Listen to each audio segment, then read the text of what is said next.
And we are live, George. Well, good evening, everyone. Hope we're doing okay this. Is it classed as an Easter Monday? I don't know. It might be. It might not be.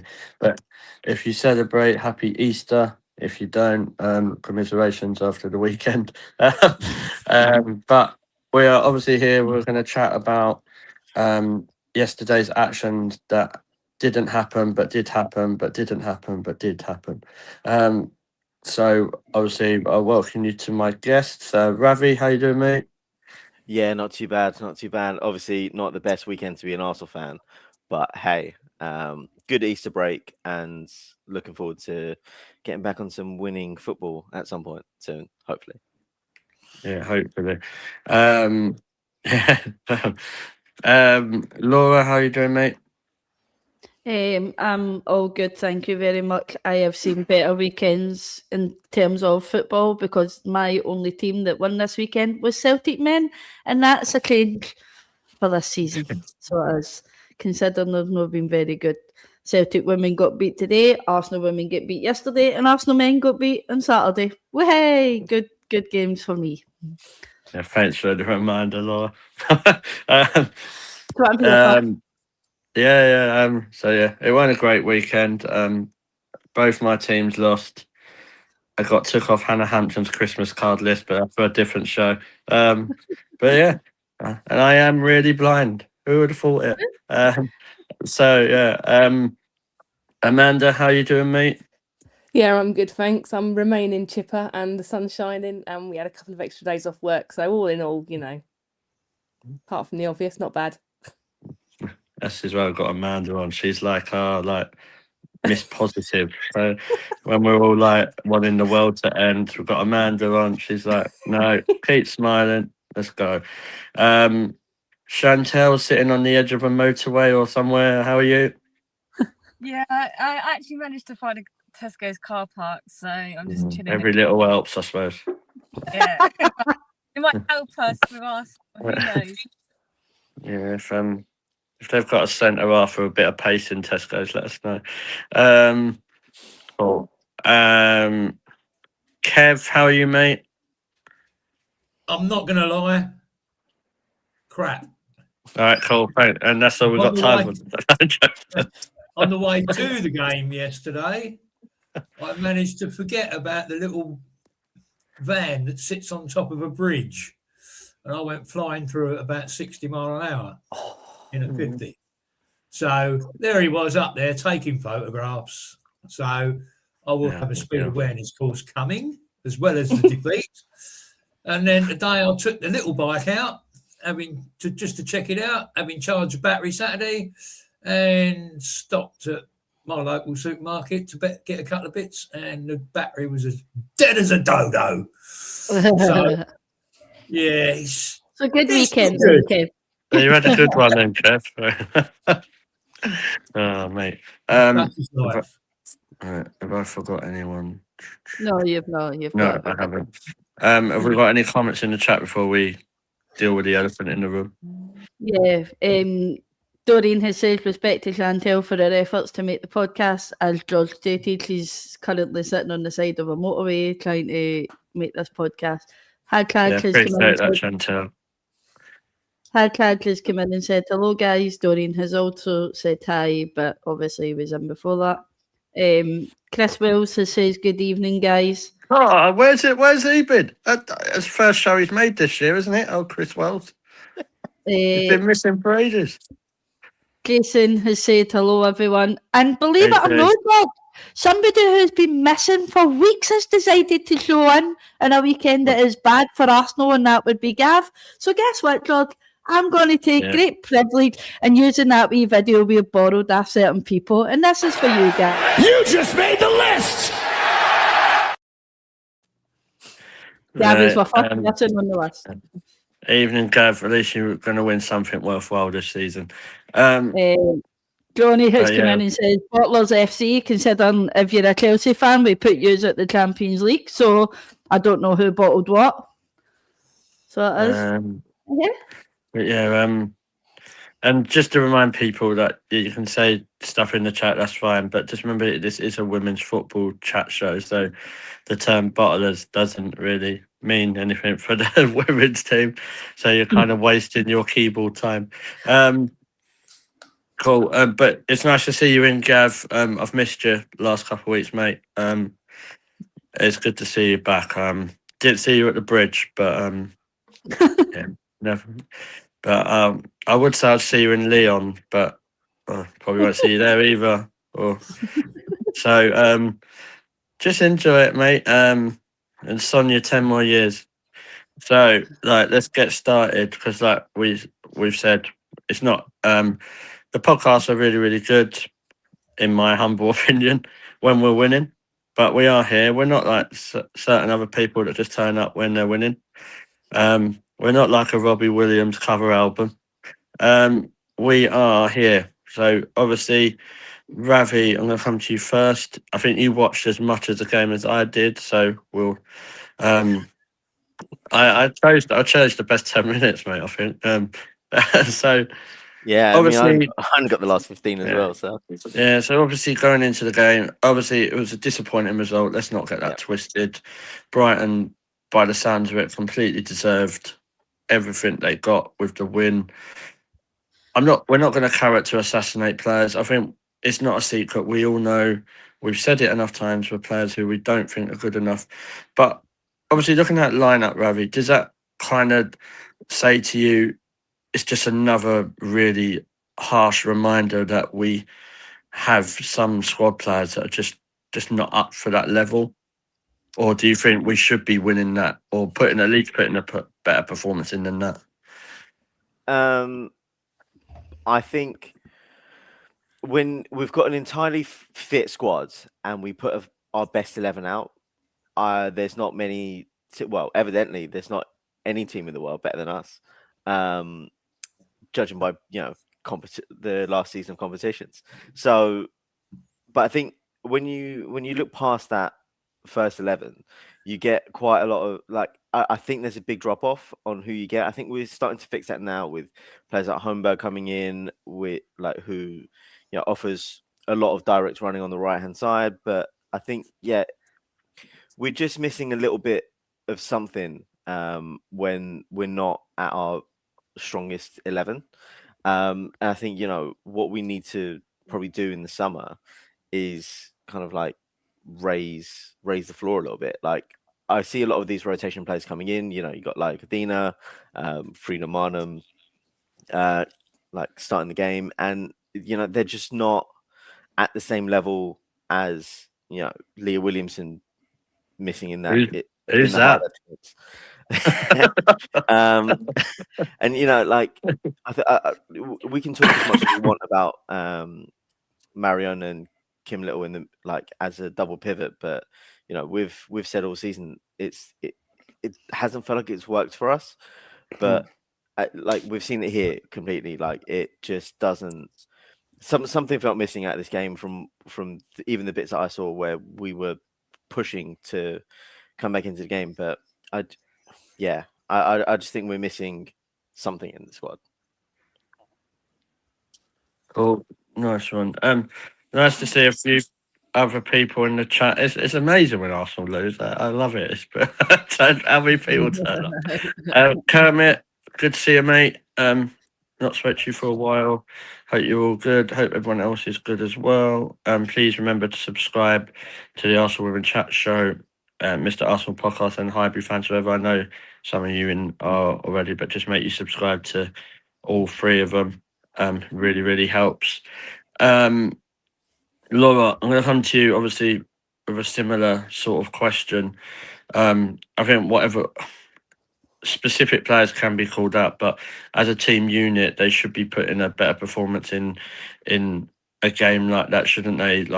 And no disrespect to Brighton, like I've said, we're a podcast that dishes out the respect that Brighton deserve to win, but from our point of view, they should be putting in better performances than that. And as well, what does that show the mentality for domestically? It's a complete different one from Europe, isn't it? Yeah, I mean, let's not take any credit away for Brighton. They beat us last season as well, and we shouldn't have went into this game as confident as we did. I know I was one of the ones that was confident, but let's not take the credit away from Brighton. They do have some good players in there. They defensively have worked on some stuff, and they have got better at that over the seasons. But the reason most of these players get kept at Arsenal last season was because they're the European champions. That was the reason why these players were kept at Arsenal. And then we go out and put a performance out like we did yesterday, and there's certain players in there that are supposed to be European champions that you're looking and you're thinking, we all said it before we come on the show, that aren't even worth starting in a Charlton team. Like, and as you said, we're not going to call out players. We know who the players are, game in and game out when they get a chance. And we said it at the start of the season, Laia Kadina needs to get minutes to be able to come back up to par. And at this moment in time, I'm looking and I'm thinking, right, she's had a chance. And as many other people have had their chance as well. So I'm just wondering, in these certain players, where is a European champion fighting them? Because to me, they get a medal off the back of the other European champions when I beat them. And that's the way I see it. Yeah, this has been my sort of issue when it comes to it. I'll come to you, Chantel. It's been my issue because I've said for the last few years there's players at the club that probably didn't need to be moved on, but then we go and win the Champions League or they put in a performance and you think, how can they go and beat Lyon, Real Madrid, Barcelona, Chelsea, even Gav, and then put performances in how they are. Like, let's not get it twisted. That's not the only poor performance this season. Like the Brighton that we had yesterday. Look at the Aston Villa game earlier in the season, the Tottenham game, the Man United game. So, what's your views on it? Are you kind of in agreement with us, or are you thinking different? Yeah, I think it's a weird one because I think from the Brighton game, I was talking about this earlier, like, even say we didn't have our like strongest 11 start up, our bench players should be beating Brighton players. Not saying Brighton's a terrible team, but the calibre that they hold being at Arsenal with the magnitude of what we've accomplished, they should be going out there and beating teams like Brighton when we have our strong players on the bench for resting, or we've got certain players out injured. And the most worrying thing is that Little, who I think obviously she's so pivotal for our midfield and the game, she got the highest rating, and you could see how tired she was during that game from the Chelsea game. And then, like, someone who we've like said like is just riding the wave with Arsenal at the moment, Cody. I do love her, but at times there's things and I'm just like, what are you doing? And she gets the second highest rating out of all the players. So then you've got Hines, Smeela, Lotta, Kelly, all these other players that are like not been playing as much, or they've had more rotation and they've still not got more of an impact than what one of the players that we were bashing. So I think it's definitely something we need to look into with the back lineup of when we do have a Leah and Steph out, who are we bringing in? Because at the moment, Lotta and Cody have done good, but they're not a long-term solution to keep carrying the expectations we have as a club to go out and compete in multiple trophies, rather than now slowly getting knocked out to only work on one trophy at the end of the season. And I think that's something that new players will bring if we decide to get any new players coming in. Yeah, obviously coming to you, Amanda, I didn't want to really speak about specific players, but obviously we're chatting about Kadina. I think also we need to probably like spin the coin a little bit and look and actually remember that like Leia Cadena is the fourth choice centre half. Obviously, if Katie Reid was fit and certainly Leah Williamson, I would be expecting one of them to have played. Where are you at with Cadena? I think like because she doesn't have the pace. We know that. Don't take a rocket scientist to work that one out. But do you think we could be in a bit harsh because she is that fourth choice defender and she is having to fill in for two big centre halves who are injured? Well, I mean, like, yeah, she's the fourth, fifth choice centre back. You can't have 5 world-class centre backs at one club because you're not going to keep them all happy and give them the game time they want. So there is going to have to be some kind of pecking order. I like her. She is slow. Say that as someone who can barely make it up the stairs these days, but she's slow. But yesterday I thought Lotta was outstanding. She was brilliant. Samila should have had a goal. She played really well too. Obviously Kim, brilliant. But Ravi's not wrong in what he says about the depth of the squad. Definitely need to fix certain areas during the summer. But for a fourth, fifth place starter for a centre back, Cadena isn't too bad. Bottom line is Brighton just wanted it more than us yesterday. From the second they started, they were at it, and for whatever reason, Champions League hangover probably, it just didn't happen for us yesterday. But we did have some decent performances. Yeah. Kev, coming to you obviously about the game. Obviously, Kim did speak after the game and said, obviously, it's a bad result. Like, let's not get that twisted. But it is one bad result. Do you kind of believe into that sentiment as well? And it was a bit of a Champions League hangover because it must have took a lot out of them at the bridge, mustn't it? What are you thinking? Yes, in some respects, they would have been physically and mentally shattered after that. But we just didn't get the basics right. Yeah. And we didn't seem to be able to control the ball. Composure was missing. And obviously, concentration is the first thing that goes when you're knackered. But I didn't understand the starting 11, if I'm honest. As we've seen in this last block in particular, if you're starting Steiner up top, there's only one choice for number 10. Yeah. And we didn't do it. I was thinking that yesterday, and I was like, what I find weird now is that obviously before Steiner would play really well with Frida Mornham, but now it feels like unless Leslie's in that 10 role, you don't get the best out of Steiner, but Stenius either, do you?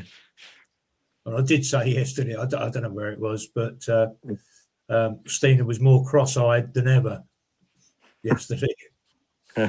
Just couldn't see in a straight line. Yeah.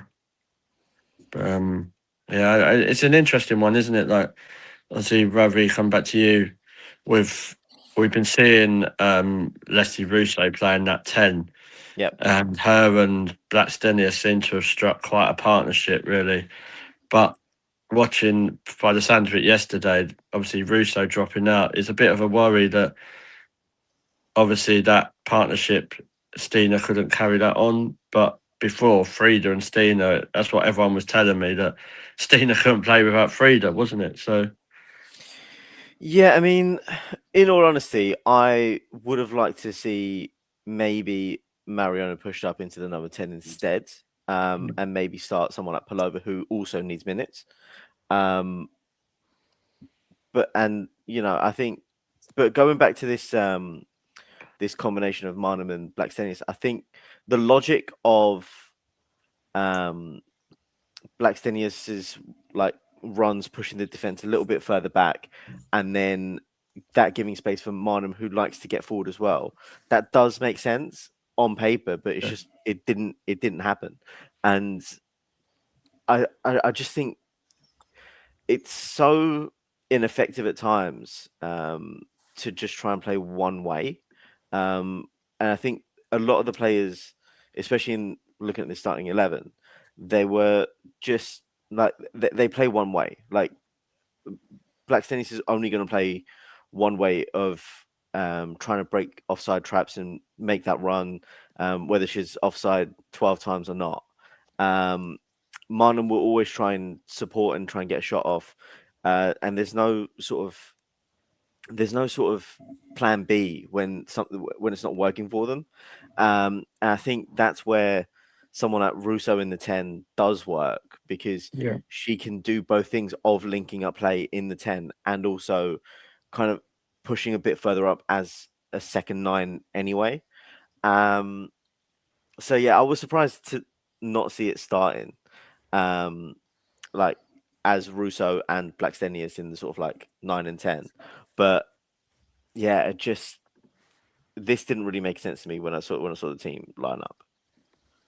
It's like I've seen this film before, only 24 hours earlier. But also, just sticking with you, Ravi, like we're talking about the mentality. This is one thing that I don't really understand, is the difference domestically, the mentality with those players to the mentality in a European aspect.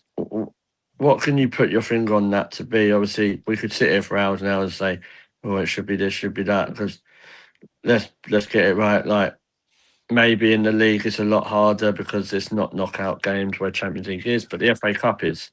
So what do you think the difference is? We don't see those performances what we've seen in the Champions League. Do you think it's just down to the way we play and obviously playing different in Europe? I think what it is in domestic football, we're seen as the premier club in this country. Historically, whether Chelsea have won however many of the league titles in the last few years, but historically, and we have the biggest reputation across English football by some distance. Like we will carry that weight with us, and I think we go into a lot of domestic games thinking that we should be favorites for this, we should win, and it's almost a little bit complacent. Whereas in the European games, I think because of the stature that teams like Lyon and Barcelona have, where even though we've had good results against them in the past few years, I just think we go into some of these games as kind of underdogs because we don't have that European pedigree of winning multiple. Well, now we do have 2 Champions League titles, but we don't have the pedigree of, say, Lyon and Barcelona, where they've won multiple on the bounce. So I think for us, we go into Europe with something to prove, whereas we go into domestic games with the mindset of we should be winning this. Like, let's play at maybe 70%. Yeah. Just want to say evening to Darren. Hope you're well, mate. There's a couple other hellos. I can't. Sorry, my voiceover's not reading the name. But I hope you're all okay. Yeah, there's Dreamcast as well. Dreamcast has come in and says, yeah, and they've subbed, so I appreciate that. Is that a friend of yours, Ravi? Yeah, big friend of mine. Yeah, cool. So thank you. And so we're obviously doing something right if Ravi's talking about us. That's right. Mr. Monopoly. That's what we're calling him. From a little bird's told me. Don't challenge Ravi at a game of Monopoly. Laura, I'm going to come to you. Obviously, I know we spoke about this quite a bit last night when Kev wanted us all to go to sleep. Obviously, playing at Meadow Park, if you actually look at the record recently, it's quite a poor record, isn't it? Obviously, I think we lost the most of the games that we've lost have been at Meadow Park. So that was obviously yesterday. Manchester United in the Cup. I think Liverpool was last season. Lyon, Man City in the subway. Yeah. So it's easy to say, obviously, what the differences between the Emirates and Meadow Park. Like none of us here are stupid to say, oh well, there's not much difference. But do you really think it should have the amount of power that it does on a player's performance playing from one to the other? Definitely, because if you look at the Emirates and how wide it is, and then you think like we have played how many games there in a bounce now? Oh, God knows, somebody will tell me the stat, right? So it's a big adjustment. That's basically like asking someone to do a large job to then go into a small job, and it's a large adjustment. Like you think going from a wide pitch, being able to try and adjust your tactics to playing on a wide pitch, to then going to a smaller pitch and a pitch that's not like, I wouldn't say it's in the best of conditions either at Meadow Park at the moment. And the money that Arsenal fund into it should be a lot more better than what it is, but it never ever seems like good condition pitch to play on at the moment. So like it's hard to say, because the girls are getting really used to the Emirates, and then they're being told, you know what, actually, you're going to be playing at Meadow Park because we don't have the space and the time for you to slot into the Emirates. So I think that's where the suggestion for a women's ground comes into most people's suggestion. Not that me or James or anybody else has asked that this should be built. It's a suggestion, and it stops this whole crap of, well, how is your schedule going to play out if we just have our own ground anyway? Like, it would stop this whole crap of, well, we need to wait to see what the men's schedule is because a women's game is going to get moved, and then it is, most of us have said, yeah, the game won't be moved to Meadow Park, but like, we do have people out there that are worrying that the Leon game is going to get moved from the Emirates to Meadow Park, but we know that it's not, because Meadow Park's being used in the Saturday. So there's all these confusions. So it just puts stuff like that to bed. It's it just stops it all in terms of, but we know it's not going to happen. But in terms of Arsenal, they need to come up with a better schedule going forward in a season that concerns women. What plan will we have in place if the women do progress further in Europe? What plan will we have in place if the women do go further in the FA Cup? What plan will we have in place if they do go further in the Subway Cup? They need to come up with a better plan than what they do have at the moment in terms of the Emirates. And then, of course, they need to really consider, is Meadow Park better for the women at the moment, which, as a fan, I think we've outgrown Meadow Park pitch and fan base wise. Cool. I just want to say, I love it how many people that are non-Arsenal that are in the chat. So thanks for actually taking time out of your life to put your little comments in. So it's not my time you're wasting, it's actually your own. So yeah. Brent, a bit like what Dorian has said, I'll come to you, Amanda. Kind of Meadow Park has become a bit more like an away game, hasn't it? Because obviously, like Laura said, going from the atmosphere to at the Emirates to what Meadow Park, it's really not the same as what it was, is it? No, definitely not. I saw a stat on one of the websites earlier, and I can't remember the numbers, and I wish I'd screenshotted it, but it just demonstrated that how much like Meadow Park basically an away game is, like the amount of losses we have in comparison to what we get at the Emirates. And I agree with everything Laura said.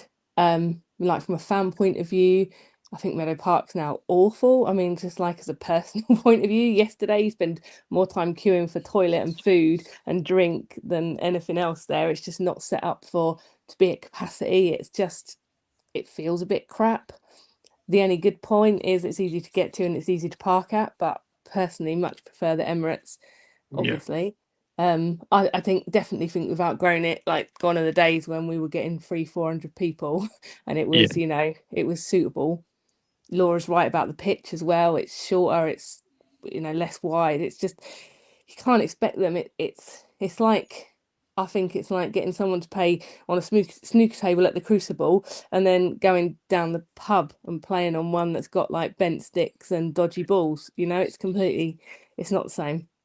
So Yeah. I'm firmly in next season. We need, I mean, we talked, I read all the chats last night, a specific ground for the women would be amazing, but whether that's likely or not to happen, but I think they need to sort the scheduling out because, we can get the numbers at the Emirates, 40 odd thousand. It's decent. So, yeah.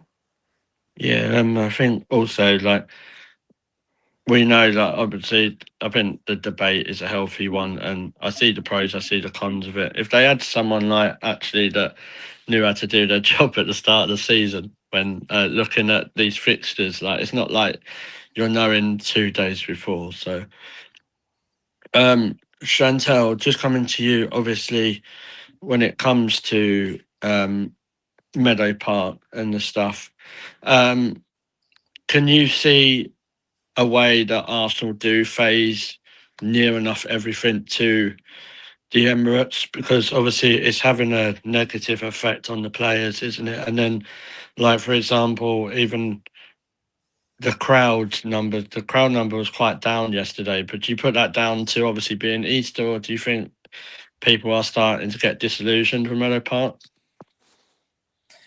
Yeah, I know, like, I drive, so Emirates and Meadow Park is easy for me, but I know for a lot of Londoners that don't drive, it's not the easiest to get to Meadow Park. Like, my friend gets the train and she says how much of a ball ache it is compared to the Emirates. Yeah. And it was like a bank holiday weekend, so I feel like most people were preoccupied doing other things. But even the people that went to the game, I felt the atmosphere was just not there. It wasn't our usual atmosphere. It felt a bit dull. We had the odd chant for one person, then there was a pause, then there was another chant, then there was another pause. I think like you could literally, like, if someone coughed, you could hear it in the stands. And then as I think it was Dorian or Darren, like Kate McCabe came on and it kind of like boosted everyone again. Russo came on, like obviously she was like clapped and that lot, but I think we as fans will sometimes get hyped up by the players and how the team's playing.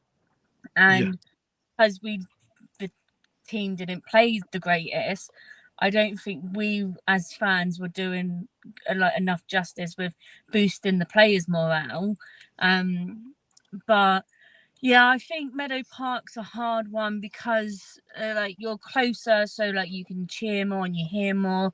But at the same time, it seems to not be working for us there anymore. And is it down to like the different size and the conditions? But like these are players that are higher caliber, so they should be able to transfer certain skills from one pitch to another. I thought the formation of how we played on such a narrow pitch was one that was working. Like you saw Hines and Holmberg get pushed really high up as biggers, and then you had Beth and Kelly kind of drop and be more inward.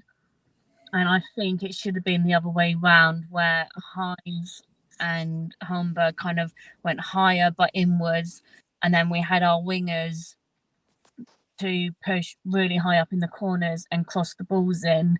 And then if Brighton gets the like possession for a counter, our defence aren't as high up where they have to retreat back as much. And I think that would have maybe set them up for a little bit better for that style of pitch and play. But moving forwards with like, shall we move to the Emirates or get our own stadium? I just think it takes some really smart person who doesn't get paid a lot of money like us lot and just get all the different like FA, UEFA together and just say, you know what, let's just work our calendars together, yeah? Do it for the football, do it for the fans, because it's not common sense. That's really all they have to do is work out their skin. But you know, people in higher roles get paid the big bucks, don't really have common sense. So until that happens, I'm afraid the whole scheduling of mishap games and going Don't to come it into it. would be the way it's going to be for a while. Yeah. No, I agree. They don't need to pay me a lot of money. I think I would even be able to do it. I think that's how easy it is. Nope. Kev, before we kind of wrap up talking about the game, obviously there was a penalty shout, wasn't there, on Leslie Russo? What was your opinion on that? Do you think there was enough in it to be a penalty? I think we've seen them given, we've seen them not given, haven't we? What was your view with being at the game? Is that the one that happened while I was walking back to the bike? Oh, it might have been there, that one. Because It's pretty late, yeah. For the first time ever, Yeah. I walked out on 85 Okay. minutes. I'd seen enough. Yeah. Um, So yeah, that one. Yes. Oh, yeah. Yeah. Popping back to the scheduling bit for a minute. Yeah. Common sense will never even enter the conversation. The only way it works is if you have got your own ground. Because with draws for multiple cups taking place for the men's team, the women's team, the under 21s, because you have to factor all that in for Meadow Park as well. Fixtures, like I say, they change all season long because of cup games. You don't know if all the teams go all the way in their various cup competitions. I think you'd even struggle to fit the excess games in at Meadow Park with the amount of our teams that play there. We're not going to get our own ground, not in North London anyway. There's nowhere to build it, is there? No. First of all, unless you knock down the train stations, but about that. Yeah. Who needs training parks, to be So honest? there will always be congestion problems as far as grounds go. We're not lucky enough to have somewhere 50 miles away where we can have our own ground because like the Joy, you ain't going to get anybody turn up. So Well, they you pay don't. money, you take your choice. Yeah. Ravi, just coming back to you, obviously about the stadium chat. Yeah. Where do you sit with it? I think where I sit with it is I understand it, but being a Arsenal men's fan, I saw how much crap and how many bad years we had for the Emirates to be built. There was a lot of money, wasn't there? We had to sell players and all that stuff. And do you ever see that being the situation? And before people think, it doesn't mean that I think that the women shouldn't. Obviously, if Highbury was available, it's a no-brainer, isn't it? Let's be honest. But where do you sit on the stadium chat? So Man City, for example, they have a purpose-built stadium for the academy and women, and they've always had that. But that's as part of their training complex that is however big in whatever part of Manchester that's in, and however much blood money they've spent to build it all. But we're not gonna unless London Colney gets a massive upgrade that has its own stadium in there where say it's like 30, 40, 50,000, however big you want to make it. That's the only way that's really going to happen. But so for me, I think Meadow Park is not fit for purpose anymore. And what Chantel and Kevin, kind of everyone was saying, it's not really up to the how far either team get into the cup. It's not anything to do with sort of the calendar or anything like that. It's mostly down to the broadcasters.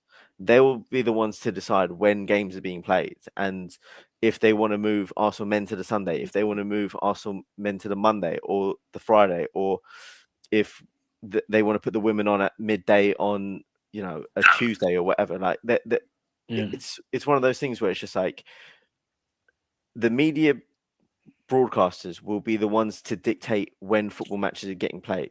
Any given weekend, Arsenal men could be at home, Arsenal men could be away. The women could be at home, the women could be away.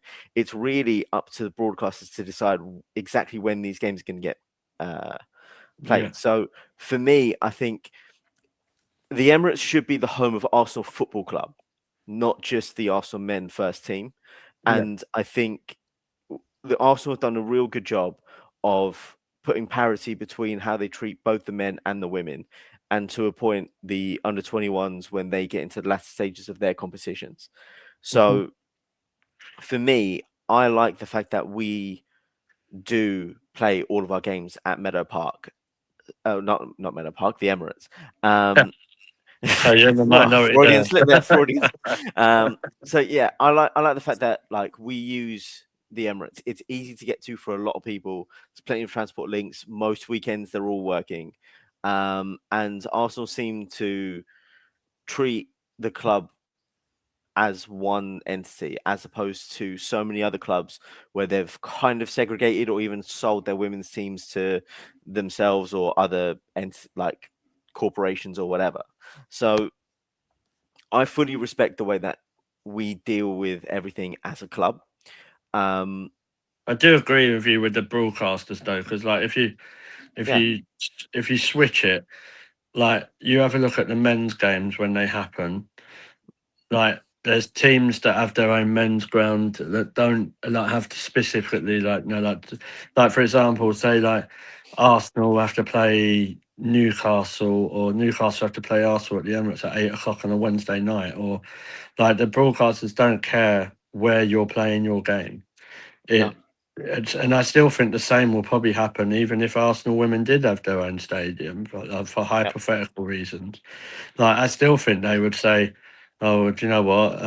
You're going to be playing Liverpool at Anfield on a Sunday night at whatever time if they wanted to, or Sunday morning at 12, or and vice versa." And I think that's what you have to think as well. Remember, like, and I do see the pros and cons of it. Arsenal Football Club are a very global club. Let's not get that right wrong. Like you're going to have people traveling from all over the world, so and you're never ever going to please everyone. But and I think if you can sort the broadcasters out first, that's the main issue. I think you have to, like, let's be honest, why would you put Arsenal versus Brighton on at Meadow Park on Easter Sunday at that time when I don't know, maybe they could have played it on the Saturday, maybe because it wasn't obviously Arsenal was away. Do you know what I mean? So we had this same conversation the other week, guys, didn't we? With the Brighton game that got called off. Why didn't they play it at the Amex? Well, we can't be biased. Why did Arsenal not say you can play it at the Emirates? Yeah. So I mean, it's a catch-22, really. I think, to be honest. Yeah. I just think, you know, this whole weekend in advance, we knew that Arsenal were going to be like the men were going to be away at Southampton this weekend, regardless of whether that was going to be the Saturday or the Sunday or Friday or Monday or whatever. We knew that we were going to be at home on this game. We could have easily sold tickets as part of like an Easter package, like really push out some marketing, get family in for like 20 quid or whatever.